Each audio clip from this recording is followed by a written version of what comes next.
Work. Frank McNulty. The lure of work. The Merriam-Webster Dictionary defines work as an activity involving mental and/or physical effort done to achieve a purpose. For example, a job, profession, either part-time, full-time, performing an act as a means to earn an income. Regardless of the type of work, job requirements, or the amount of money one is paid for one's efforts, it's estimated the average individual employed full-time spends approximately 30% of their waking hours at work.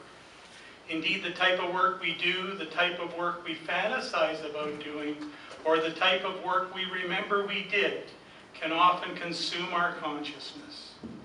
I grew up in a family where both my parents worked full-time, mother teaching in a clinical nursing setting and father employed as a factory worker. As far back as I can remember, our everyday life was organized around my dad's shift work and mother's lesson preparation and teaching at the School of Nursing. Their jobs were an integral part of all of our lives, and most often the topic of conversation around the dinner table.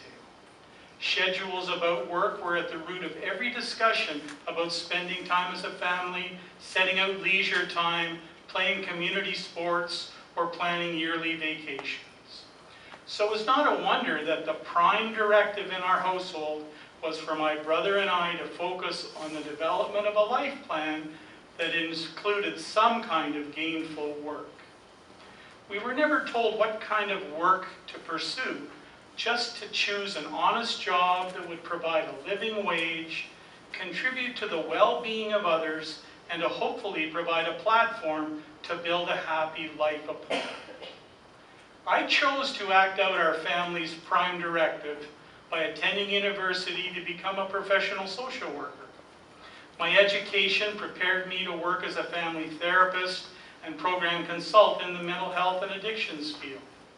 The career that I pursued brought me to many inpatient and outpatient clinical settings, working on multidisciplinary teams and in social policy development environments, helping individuals, families, and groups dealing with the symptoms of addictions and mental illness. My career spanned over 30 years as a professional helper and served me well. I was indeed fortunate that the workplaces in which I applied my trade were always stimulating and challenging. I was able to move in the sphere of the helping professions to many positions that were, in short, all-consuming in terms of personal and professional energies, with maximum personal rewards, and most often having client groups very grateful for my efforts. In retrospect, my life's work fulfilled the prime directive of my parents.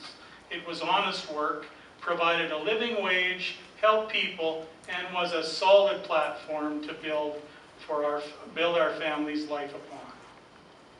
But as we age, the expectations of work, regardless of the payoffs, begin to take their toll on us, often presenting challenges that tax us in ways that bring us to a place that call us to question how long we can continue to keep up the demands of the workplace. I went through a year of considering this question, continuing to enjoy the challenges and perks of professional life, but feeling the toll of the workplace stress and the seemingly never-ending expectation to perform. But March 2014, after much discussion with my dear wife and family, considering my past work, options for future work, and contrasted by the unknown script for my retirement, I gave my notice, and the rest is history. I have been retired for over 12 months now, and upon reflection, the most important difference in my life post-retirement is that leisure activities and personal goal attainment pursuits and hobbies have no critical deadlines. Now deadlines are soft based on when I am available, and I can always say no or organize dates to my convenience. The interactions with folks are more focused on social dialogue. How are you feeling today? Any idea how long this weather will continue? Any plans for winter vacation? Any scheduled visits scheduled with your significant others? What is the economy like? and who will be the next Prime Minister. The dominant mood is pleasant and relaxed. There is no pressure, no sense of urgency, a definite contrast to the expectation of juggling 15 balls at once in the world of healthcare. But Monday, January 5th at 9:05 a.m., 8 months after my retirement, our home phone rang. It seemed a bit early for a call from my present circle of associates. I had no prearranged appointments. I wondered, should I let it ring and finish this page and leave it go to voicemail? Strangely enough, different from what I would have done 8 months before, that is exactly what I did. Took a deep breath, exhaled a sigh, took a sip of tea, and went back to my novel, descending back into the reverie of the story. Upon reflection, I think I had indeed made an okay transition from the pressures of the workplace, with activity results-oriented expectations and constant stimulation of the next crisis challenge, to somewhat of a laid-back fellow, having time for leisurely walks with the dog, coffee breaks with a circle of friends, volunteer interests, and generally trying to assume my place in a non-stressful scheme of things. Retirement is good. But then on that Monday, 3 hours after the phone call, a pervading sense of my nagging curiosity pushed me to look at the number on the answering machine. It struck a familiar chord. It was an old business contact. These folks have been partners on many projects. They always had challenging problems that tested the boundaries of my personal and professional skill sets. So I took a deep breath and moved to retrieve the telephone message.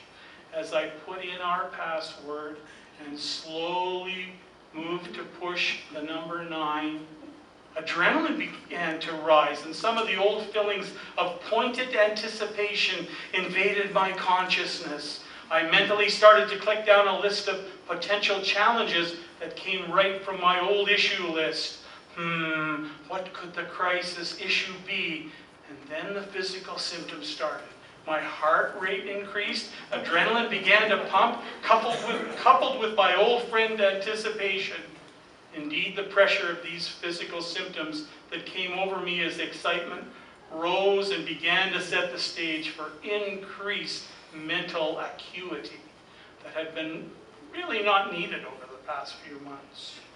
Then, as quickly as the intensity of feelings associated with potential problem-solving requirements welled inside me, I gave my head a shake, took a deep breath, came to my senses, and placed the phone back in the cradle. I began to laugh. What the heck was I doing? No wonder it proved so difficult to make the decision to retire. I had just experienced the lure of work.